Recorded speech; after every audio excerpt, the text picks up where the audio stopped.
Upo dakila namin Diyos, amang banal, makapangyarihan sa lahat, aming pinakamamahal na Panginoon, may likha ng langit at lupa.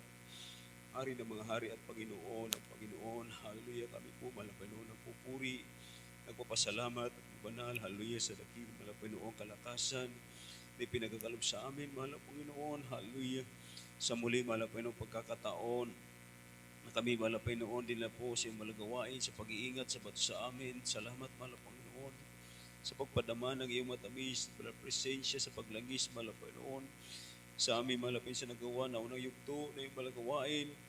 At narito kami, amang banal, hallelujah, sa pinakamahalagang bahagi na iyong malagawain, malapin ng pag-aaral namin, iyong palasalita, sana malapin buksan po, malapin ng aming pangunawa at bigyan mo kami ng karunungan na nagmumula sa iyo, amang banal, hallelujah. At sa ibang lingkod, malapin sa ganang akin, wala po kung kayanan, malapin kayo po maglagay, kataga, malapin sa aming malabi, malapin hallelujah, malapin, bigyan mo malapin noon ang pangunawa about sa amin, malapin at pakisawin niyo po. Anuman malapin ang gawa ng kaaway sa aming kalagitnaan, malapin noon sa makapangyarihang pangalan ni Jesus, aming sama-samang sinasaway, pinapalayas them of hindrances, unbelief, doubt, pag-aantok, cast out in Jesus' name. In Jesus' name. Praise the Lord. Hallelujah. Everybody say, praise the Lord. Amen. Glory to God. Highest praise, glory, honor, majesty belongs to our Lord Jesus Christ. Praise the Lord. Hallelujah.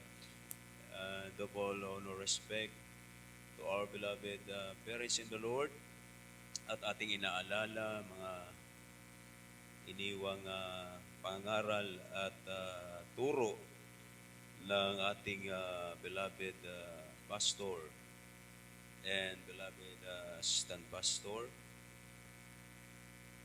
Praise the Lord at pagbati sa lahat ng beloved Almeida family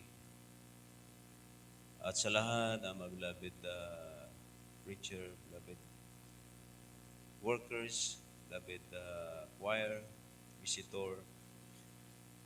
At sa una po sa atin maminaman ng asiwa.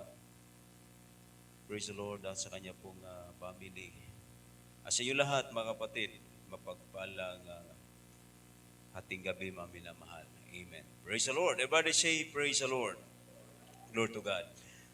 Purihin nating pinakamamahal na Panginoon.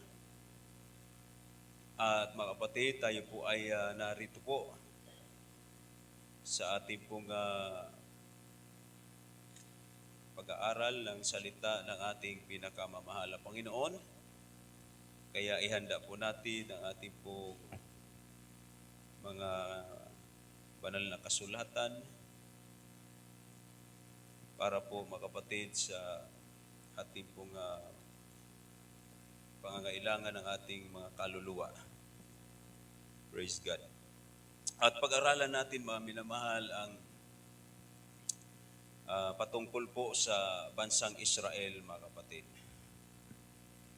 Dahil mga minamahal ang prophecy po ay nakasentro po yan sa bayang Israel o kaya sa bansang Israel. Ngayon po mga minamahal, yung mga tao na dati-rati po hindi po sila naniniwala sa Bible.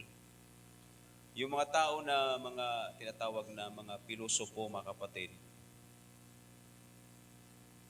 alam niyo mga minamahal, unti-unti na po silang namumulat sa katotohanan na talaga daw po ang Bible ang siyang pinakatumpak mga kapatid. Dahil yung mga nakasulat sa Bible ay talaga daw po na nangyayari na mga minamahal.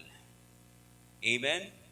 Praise the Lord. Na ito po yung, hindi lamang po yung history ng pinagmula ng lahat ng bagay mga minamahal, kundi narito rin mga kapatid, nakasulat din po ang katapusan mga minamahal.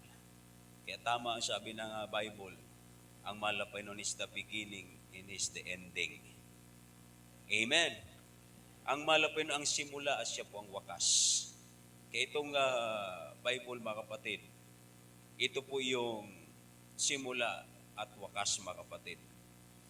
Ngayon po mga minamahal, sa mga nangyari po sa bansang Israel, Yung mga tao na hindi maniwala sa Bible, sila na ngayon ay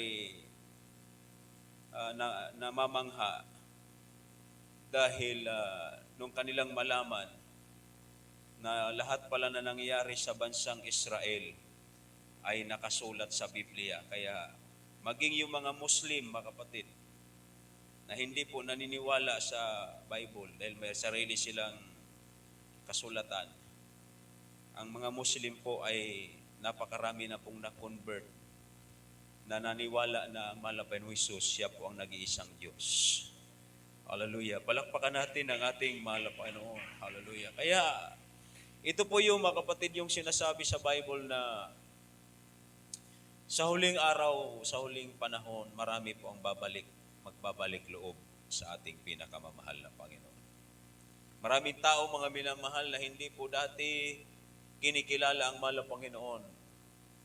Sa huling panahon, kikilalanin nila ang ating pinakamamahal na Panginoon. Hallelujah! Praise the Lord. Kaya, napakapalad po natin, mga kapatid, na hindi man tayo mga Israelites. Pero tayo po ay isa po sa binigyan ng mahal na Panginoon ng pagkakataon na makilala natin siya. Amen! Hallelujah, hallelujah. Hindi man tayo mga minamahal kabilang doon sa bansang Israel, pero isa po tayo sa tinawag at pinili ng ating pinakamamahal na Panginoon. Praise the Lord. Kaya buksan po natin mga minamahal ang unang talata dito po sa aklat ni Daniel. Mula tayo sa 9 hanggang 11. Ito po sa aklat ni Daniel, Kapitulo 9, ang bersikulo ay 9 hanggang 11. Ganito po ang pagkasabi.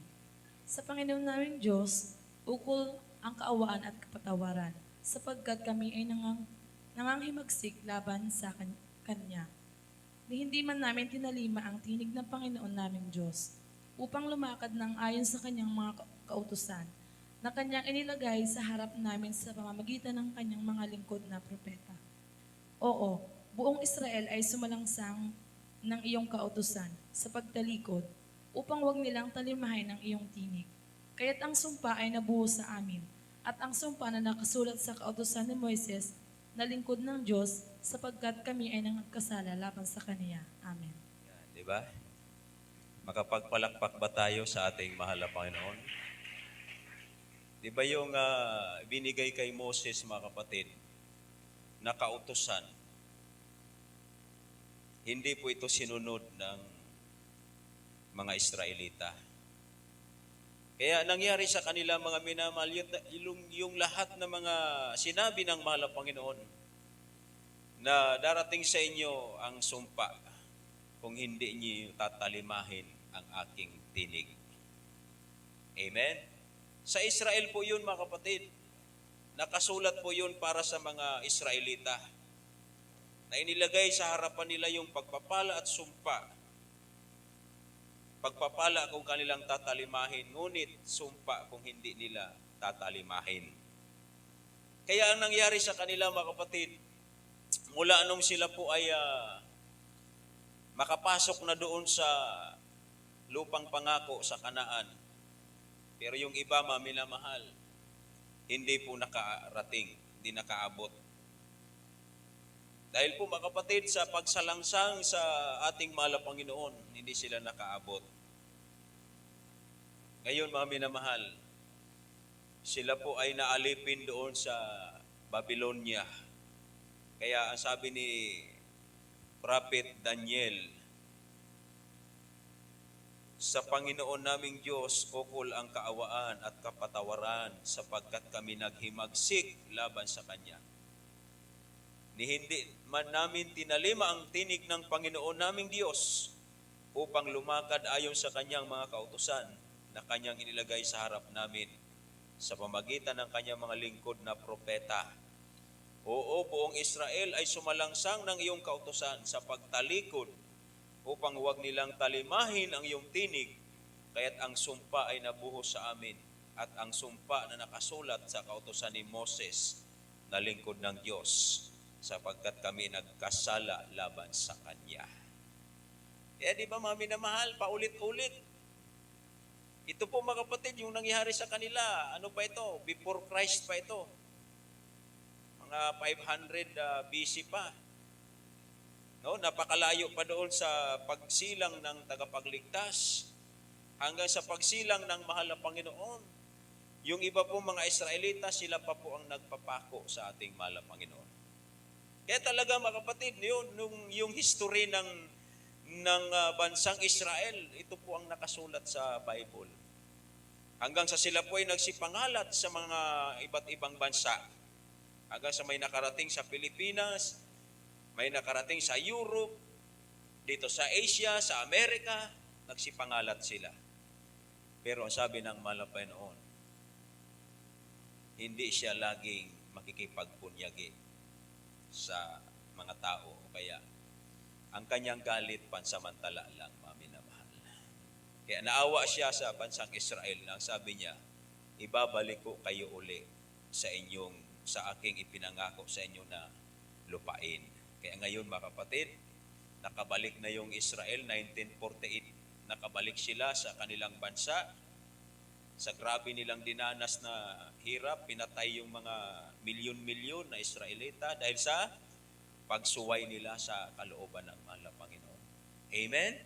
O ngayon, mga minamahal, nakabalik na sila. Pinagpala na naman yung Israel, mga minamahal. Sabi nga po ng mga analyst, mga kapatid, isipin po yung share ng Israel sa buong bansa, 20% ng mga produkto galing po ng Israel. Napakayaman na ngayon ang bansang Israel. Pero mga minamahal, hindi pa natatapos yung prophecy sa kanila.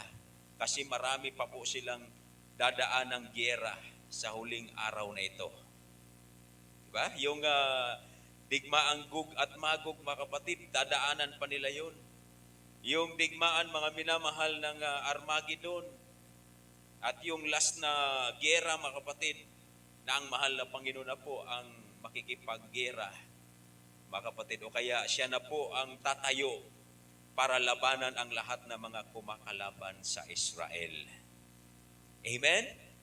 So ito po mga minamahal, kailangan malaman natin ang kasaysayan ng Israel kasi nandito po yung prophecy. Kasi yung sabi niya, o kayong mga lalaking taga-Israel, bakit ninyo tinitingnan ang Panginoon na umaakyat, di ba? Doon sa aklat ng mga gawa, umaakyat ang mahal na Panginoon. Sabi niya, ganyan din ang kanyang pagparito. Saan po mga minamahal nag-akyat ang mahal na Panginoon? Saang lugar? Umakyat ang mahal na Panginoon sa Mount of Olive sa Jerusalem. Kaya bababa siya, mga kapatid, sa rapture, doon din sa Mount of Olive, tapat ng Mount of Olive. Kaya napakaganda, mga minamahal. Ngayon, ang history ng Israel, magtatayo na sila, mga kapatid, ng ikatlong templo. Kasi mga minamahal, kapag wala pa yung templo, hindi pa po lalabas yung Antichrist. Kasi bago mag-rapture, lalabas ang Antichrist. Yung pinakahuling Antichrist. Lalabas siya bago mag-rapture. Siya ay maupo doon sa templo ng Israel, sa Jerusalem, at itatanyag ang kanyang sarili na siya ang Diyos, at ang mga tao na walang espiritu ng Diyos, sasamba sa Kanya. Pero ang mga tao na may espiritu ng Diyos, kailanman hindi luluhod sa Kanya. Then alam natin kung sino ang dapat nating paglingkuran. Amen! Kung sino ang dapat nating sundin, mga minamahal. Kaya ngayon po, marami ngayon ang lumalabas sa social media, mga pandaraya, mga fake news, para iligaw ang mga mananampalataya. Diba? Marami rin kung ano-anong mga video makita natin. Kung ano-anong mga pangangaral ang mapakinggan natin dyan sa YouTube, sa Facebook. Maraming lumalabas dyan ng mga pangangaral para iligaw ang tunay na mananampalataya. Amen? Sino po ang maililigaw niya? ang maililigaw niya yung mga walang espiritu ng Diyos. Pero yung may espiritu ng Diyos, hindi niya kayang iligaw dahil ang sabi ng Bible, papatnubayan tayo ng banal na espiritu. Diba? Amen? Kaya mga kapatid, yung mga Israelita na iligaw, na daya, kasi wala silang pananampalataya. Yan po, basahin po natin mga kapatid. Sa Hebreo 4 talatang 1 hanggang 2. Ito po sa aklat ng Hebreo, Kapitulo 4, versikulo 1 hanggang 2. Mga takot nga tayo, yamang may iniwang pangako ng pagpasok sa kanyang kapahingan. Baka sakaling sino man sa inyo ay maging tulad sa di nakaabot niyaon. Sa 2, sapagkat tunay na tayo'y pinangaralan ng mabubuting balita, gaya rin naman nila, ngunit hindi nila pinakinabangan ang salitang napakinggan dahil sa walang kalakip na pananampalataya ang nakakarinig. Amen. Yan. Tingnan po. Hindi nila napakinabangan, mga kapatid. Yung mga pinapangaral ng mga propeta, yung mga tinuturo ng mga propeta, yung mga sinasabi ng mga prophet, hindi nila napakinabangan. Bakit hindi nila napakinabangan? Dahil walang kalakip na pananampalataya. Amen? Kahit sa atin mga minamahal, no? Kahit anong galing ng pangaral, kahit anong galing ng pagtuturo, mga kapatid, ating mahal na pastor, nag-ayuno, 40 days, 90 days. Ang salita na napakinggan natin, hindi natin mapapakinabangan kung walang kalakip na pananampalataya. Amen. Pero kung may kalakip na pananampalataya, mga minamahal, kahit ang nagsabi sa atin ay isang bata lang, sabi natin 7 years old na bata, 3 years old na bata, dahil marunong na siya magsalita, kung magsabi sa iyo, buhay ang Diyos, manampalataya ka. Pag nakinig tayo, mga kapatid, sa salita ng Panginoon, mapapakinabangan natin yung salita ng Diyos. Kahit ang nagsalita sa atin ay isang musmus lamang. Palakpakan natin ang mahal na Panginoon. No?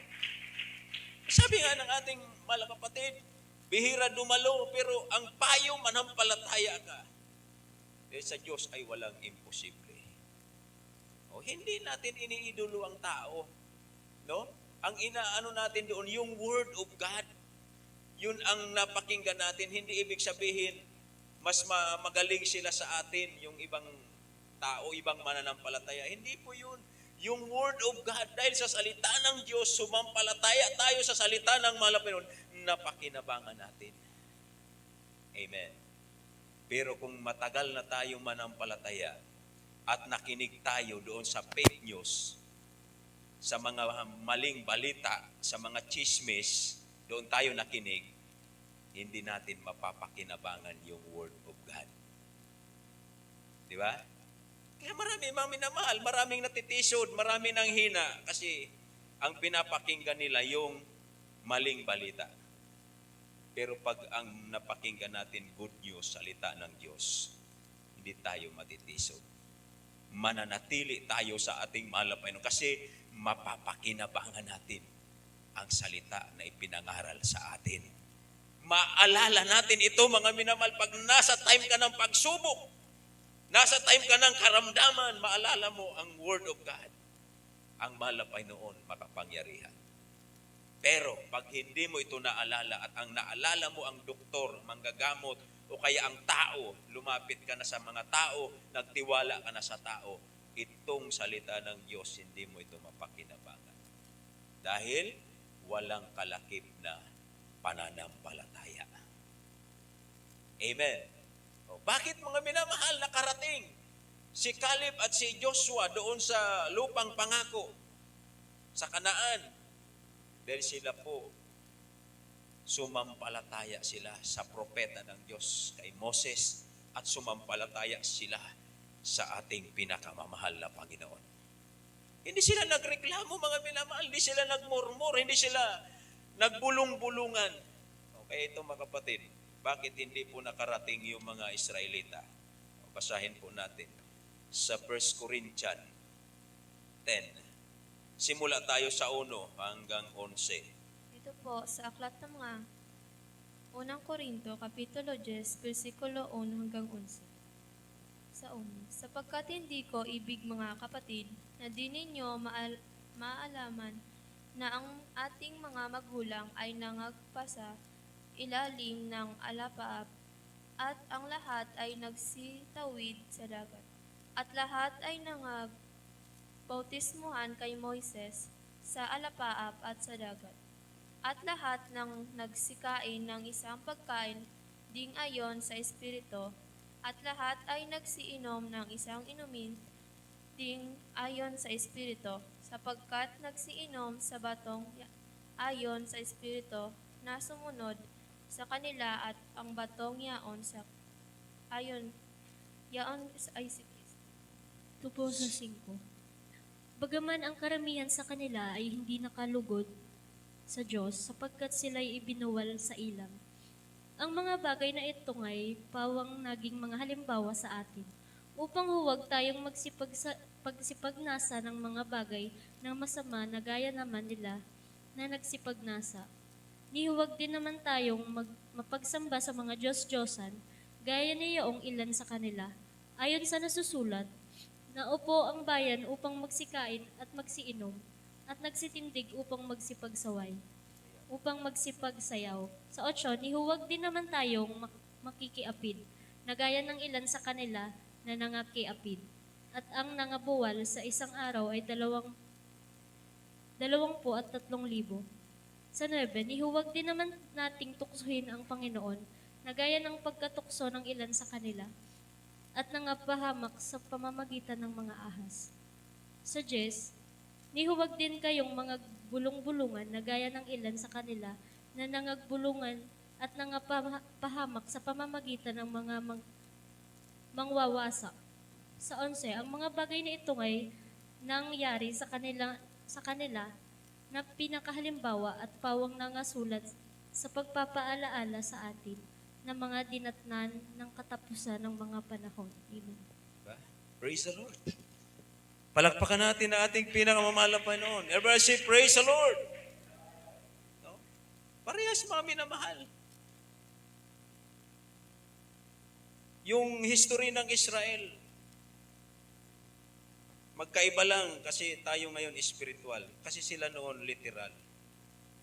Literal na naglalakbay sila patungo sa lupang pangako. Tayo ngayon, spiritual at hindi po lupang pangako, kundi langit na pangako ng ating mahal na Panginoon. Amen? O, kaya itong mga minamahal, yung nangyari sa Israel, sabi dito, naging halimbawa sa atin upang huwag tayong magsipagnasa ng mga bagay na masama na gaya naman nila na nagsipagnasa.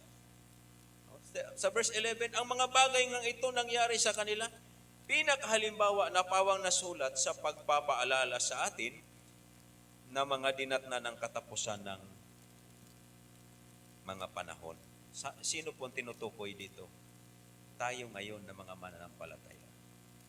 Tayo ngayon ang dinanatnan ng mga katapusan ng panahon. Dahil yung mga tanda, mga minamahal, na lagi po nating napapakinggan, nababasa sa Bible, nagaganap na po mga kapatid.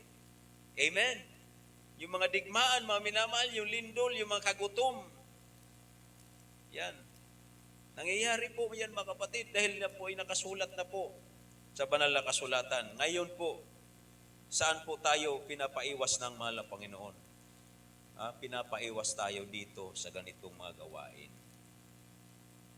Na ito po ang magpapahamak sa mga tao, lalo na po sa mga mananampalataya. Kasi tayo na mga mananampalataya, tayo po ang nakakaalam na ng salita ng Diyos. Di ba? Sabi ng Bible, doble ang parusa doon sa mga nakakaalam na. Yung much given, much required. Kasi alam na natin eh. Pero mga kapatid, ang habag ng Diyos, kasi binigyan tayo ng chance na habang buhay pa tayo, mayroon pa tayong pagkakataon na magsisi at magbalik loob sa ating mahal na Panginoon. Praise the Lord. Kung ang mga tao po, mga kapatid, tumanggap na po yung darating na yung marka ng halimaw, kapag tinanggap yun ng tao, wala na siya maminamahal panahon, pagkakataon na magsisi. Sapagkat maminamahal, tinuldo ka na po ng Diyos. Ang salita niya ay totoo. Darating araw, tayo po mga kapatid, papasok sa tinatawag na tribulation. Kung abutin natin mga minamahal yung tribulation, daranas tayo ng kahirapan.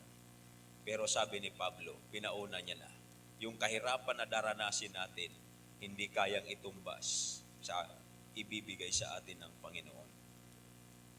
Amen? Kasi mga minamahal, kapag maalala mo yung Word of God, doon mo mapapakinabangan yung salita ng Diyos. Kaya nga sabi ng ating mahal na Panginoon, huwag niyong kalimutan. Diba? Yung tipa na ginawa niya sa atin, ilalagay niya sa ating puso yung kanyang salita. Amen. Maalala natin yan mga minamahal, pag tayo po ay nandun na sa senaryo na tayo po mga kapatid ay nasa kapighatian, alalahanin natin ang salita ng mahal na Panginoon. Alalahanin natin ang mahal na Panginoon. Kaya nga ang mga Kristiyano, kapag lagi mong inaalala ang salita ng Diyos, masaya ka pa kung ikaw ay papatayin. Di ba? Nakangiti ka pa kung tayo po mga minamahal ay papatayin. Dahil sa ating pananampalataya, dahil ang salita ng Diyos ay totoo. Palakpakan natin ang ating pinakamamahal na Panginoon. Praise the Lord. Hallelujah. Sabi pa dito mga minamahal, sa Hebreo, huling talata po, maganda na po ang ating mga manunugtog at mag-assist. Hebreo 6 talata ay 10. Ito po sa aklat ng mga Hebreo, Kapitulo 6, versikulo 10. Sapagkat ng Diyos ay hindi liko upang limutin ang inyong gawa, at ang pag-ibig sa inyong ipinakita sa Kaniyang pangalan, sa inyong paglilingkod sa mga banal at hanggang ngayon, nagsisipaglingkod kayo. Amen. Yan. Diba mga kapatid? Ang sabi ng Bible, God is not unrighteous to forget your work and labor of love. Hindi liko ang Panginoon eh. Alam niya mga minamahal yung gawa natin. Alam niya yung ating pagsisikap. Alam niya yung ating paglilingkod. At hindi yun makakalimutan ng mahal na Panginoon. Kaya nga, yung patutunang ating kapatiran, nakalimutan niya yung panalangin niya. Naalala niya nung may biglang dumating sa kanya. Naalala niya, sabi niya, ito pala yung pinanalangin ko sa Panginoon. Nakalimutan ko na siya. Pero ang Diyos, hindi niya pala nakalimutan yung pinanalangin mo sa Kanya. Kasi mga minamahal, pag nag-pray tayo, pabayaan natin sa mahal na Panginoon. Kasi siya nakakaalam eh. Kung kailan darating yun, kung kailan yun ibibigay. Amen. Kasi sabi ng Bible, hindi siya bingi. No, ang mahal na Panginoon hindi bingi. Hindi katulad ng ginagawa natin noon sa reliyon na paulit-ulit na panalangin. Ngayon, ang panalangin natin galing sa puso. Ang iba, ang panalangin, mahal na Panginoon, di mo na ako pagpalain. Basta manatili lang ako sa iyo. Maglingkod lang ako sa iyo, mahal na Panginoon. Oh, ang Diyos hindi minamahal liko para limutin ang iyong ginagawa na paglilingkod. Yung hindi mo hiningi na pagpapala, sabi kay Solomon, hindi mo hiningi ang kayamanan, ibibigay ko sa iyo ang karunungan. O kaya ang kayamanan. Dahil ang hiningi niya ay karunungan. Ganon din tayo. Kahit minsan hindi natin hiningi, mga minamahal, magulat ka na lang, bakit dumating? Yan. Sabi, hindi mo akalain na ang buhay mo ganito ang mangyayari pagdating ng araw. Kasi naka-program na yan sa ating mahal na Panginoon. Dahil sabi ng mahal na Panginoon, God is not unrighteous to forget your works.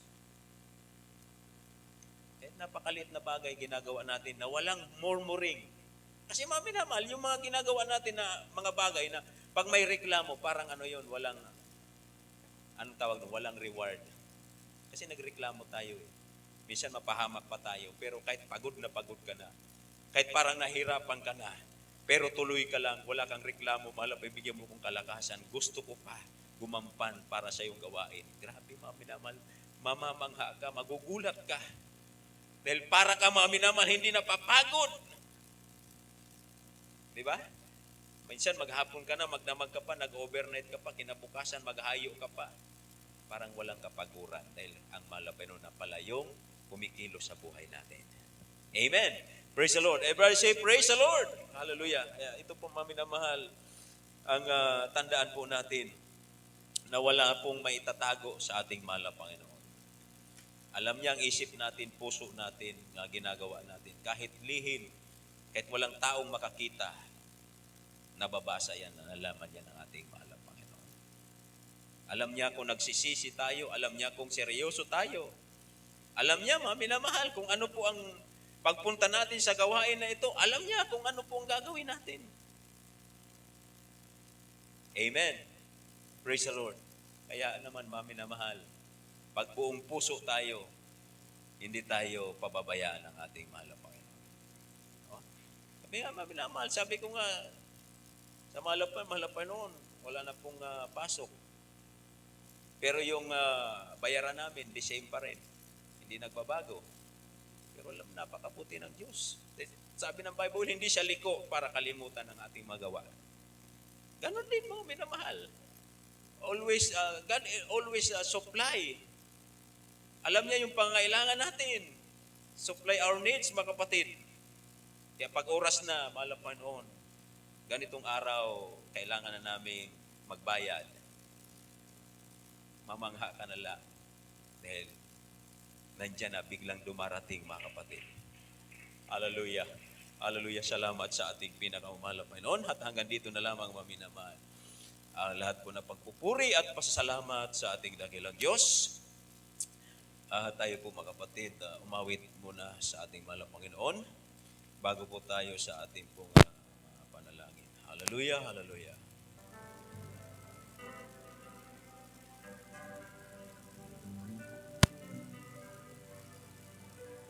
Lord, hallelujah.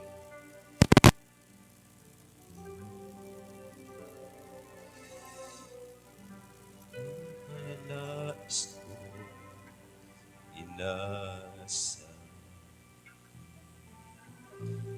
sa aking tungkulin, huwag ako magkulang upang sa mabuhay o sa mamatay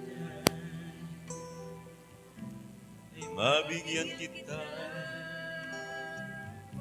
ng karangan. Yes, pinakanais ko. Nais ko at inasa. Hallelujah. Sa aking tungkulin, huwag akong magkulang upang sa mabuhay o sa mamatay. Mabigyan kita ng karangalan. Ikaw, Jesus, ang aking buhay. Ikaw, Jesus, ang aking tagapagligtas. Praise the Lord, hallelujah. Ikaw, Jesus, ang hari ng hari. Hallelujah. Ikaw ang aking Panginoon.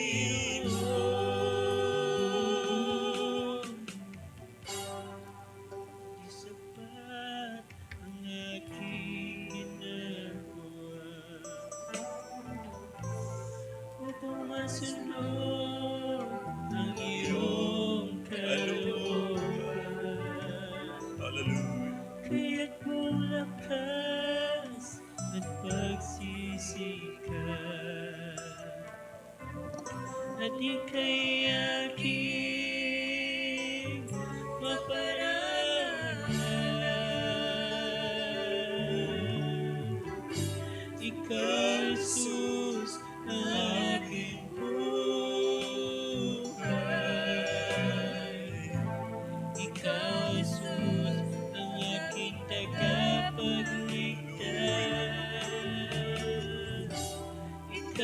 Jesus, ang hari ng mga hari.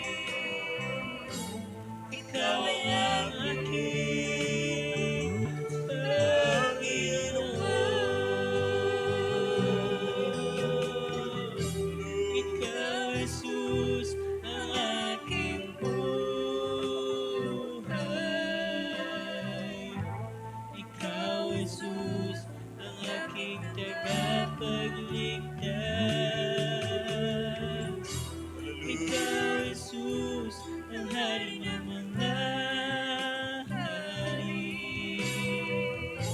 Ikaw ang aking Panginoon. Ikaw, Jesus, ang aking buhay. Salamat, Malak. Ikaw, Jesus, ang aking tagapagligtas. Hallelujah. Hallelujah. Maraming Ikaw, salamat, Malak. Jesus, ang hari ng mga hari. Hallelujah. Ikaw ang aking Panginoon. Ikaw, Jesus, ang aking buhay. Ikaw, Jesus, ang aking tagapagligtas. Ikaw, Jesus, ang hari ng mga hari. Ikaw ang aking Panginoon. Ikaw ang aking Panginoon. Hallelujah. Maraming salamat, Mahal ang Panginoon. Hallelujah. Mahal ang Panginoon, kami malawat ng dati mga makasalanan. Namubuhay, Mahal ang Panginoon, sa lahat ng mga kalayawan, Mahal ang Panginoon. Maraming salamat, Mahal ang Panginoon, napakadakila ang iyong pag-ibig sa kami, Mahal ang Panginoon, sa iyong kinahabagahan, Mahal ang Panginoon. Hallelujah. Salamat, Mahal ang Panginoon, sa mga panalangin ng aming magulang sa iyo, aming mahal ang pastor, sa kalang pagluhod, pag-ayon, panalangin, Mahal ang Panginoon. Hallelujah, sa kalang mga tinuro, Mahal ang Panginoon. Buong tapang na ipinag-aral, Mahal ang Panginoon, ng iyong masalita, Mahal ang Panginoon. Maraming salamat, Mahal ang Panginoon, sa lahat, Mahal ang Panginoon. Na iyo po, Mahal ang Panginoon, tinawag, Mahal ang Panginoon. Dinala sa iyong malang gawain. Maraming salamat, Mahal ang Panginoon, sa lahat. Namin minamahal mga kapatiran, mahal ang nagsawa, mahal ang naglilingkod sa iyo. Salamat, mahal ang Panginoon. Hallelujah, pagkaman sa kanang amin. Hindi namin magagawa ito, mahal ang Panginoon, kung wala ka. Hallelujah, salamat sa iyo, mahal ang Banal na Espiritu. Nagahari sa aming buhay. Sa iyo, mahal ang Panginoon, papuri. Sa iyo, pasasalamat, paglulhati, pagdakila, pagsamba. Naupo lamang sa iyong dakilang pangalan. In Jesus' name, hallelujah. Hallelujah. Tayo maminamahal, magkaisa manalangin. Upo dakila namin Diyos, sa mga banal, makapangyarihan sa lahat. Aming pinagmahal ang Panginoon Jesus. Hallelujah. Sa unang dalangin ng aming magulang sa iyo, mahal ang Panginoon, aming dalangin. Lahat mahal ang Panginoon, mga beloved children, mahal ang Panginoon ng kasiwa. Sa iyo napakalawak na gawain, mahal ang Panginoon. Tuloy po sila, mahal ang Panginoon, bigyan ng kalakasan. Iba yung proteksyon, pag-iingat, Mahal ang Panginoon, sa napakalawak, Mahal ang Panginoon, gampanin, Mahal ang Panginoon, napakalaking gampanin, Mahal ang Panginoon, na inaatag mo sa kanila. Ama banal, patuloy, Mahal ang Panginoon, kabagan, maging lahat ng mga beloved Almeida family, Mahal ang Panginoon, hallelujah. Patuloy, Mahal ang Panginoon, bigyan kalakasan, kalusugan, Mahal ang Panginoon, pisikal, na pagpapala, material, Mahal ang Panginoon, higit, Mahal ang Panginoon, spiritual, na pagpapala, Mahal ang Panginoon, maging sa lahat ng mga ginagamit, Mahal ang Panginoon, sa lahat ng dako, Mahal ang Panginoon, sa ibayong dagat, lahat ng aming mga kapatiran, Mahal ang Panginoon, patuloy, Mahal ang Panginoon, nagsisikap, Mahal ang Panginoon, maglingkod, Mahal ang Panginoon, patuloy, Mahal ang Panginoon, bigyan mo, Mahal ang Panginoon, kalakasan, ay yung mga ginagamit siyang malagawain, Mahal ang Panginoon, patuloy mo, Mahal ang Panginoon, hallelujah, magligtas ka, Mahal ang Panginoon, sa mga huling araw na ito, magbanalhalin niyo po, Mahal ang Panginoon, ay matinawag, mahiniran, sa iyong balang gawain, malapay gamitin niyo po yung mga anak, maging malapay noon, instrumento para sa kaligtasan ng iba, yung malabwas, malapay noon, huwag niyo pong pabayaan, malapay mapahamak. Iligtas po rin sila, malapay noon, may hindi pa naglilingkod sa iyo, amang banal, hallelujah, patuloy malapay noon. Gabayan naman sa amin, ang sa aming paglalakbay sa spiritual, malapatungo sa buhay na wala hanggan. Ilayo mo kami, malapanoon, sa lahat ng mga pagkakasala, sa mga tukso ng kaaway, malapanoon. Hallelujah, patuloy mo kami, malapay bigyan ng takot, malapanoon. Sa takot sa iyo, malapay takot na magkasala, amang banal, hallelujah. Patuloy mo pakainitin, umad sa amin, hanggang sa iyo, malapay ng pagbabalik. Ito po ng aming panalangin sa makapangyarihang pangalan ni Jesus. Hallelujah, sa pangalan ni Jesus at aming sama-samang pinapalaya, sa aming sinasaway ang lahat ng mga masamang espiritu, mga karamdaman, mga kahirapan, mga pag-alinlangan, panglulupaypay, mga panglalamig, kasaut in Jesus' name, anumang uring karamdaman, be healed in Jesus' name, karamdaman sa puso, karamdaman sa baga, sa katos, sa abdos, sa atay rayuma, arthritis, pagkapulag, pagkapilay, pagkabibi, pagkabingi, goiter, cast out in Jesus' name, trangkaso, lagnat, obo, sipon, cast out in Jesus' name, hallelujah, hallelujah, praise the Lord, hallelujah, praise the Lord, hallelujah, praise the Lord. Amen, Lord to God. Purihin natin pinakamamahal na Panginoon at tayo po mga kapatid magpasalamat sa ating pinakamamahal na Panginoon. Tayo po ay tumayo at tayo po ay tumalon, mga kapatid. Isigaw natin po ang tinig ng pagtatagumpay, ang kinin natin mga minamahal ating mga panalangin, ay tinugunan ng ating pinakamamahal na Panginoon. Praise God. Sabay-sabay tayo mga minamahal. Hallelujah! Hallelujah! Praise the Lord! Hallelujah! Praise the Lord! Hallelujah! Praise the Lord! Muli na ating mga minamahal, palakpakan ng ating pinakamamahal na Panginoon. Lahat po ng papuri, pasalamat sa ating dakilang Diyos. Amen. Praise the Lord. At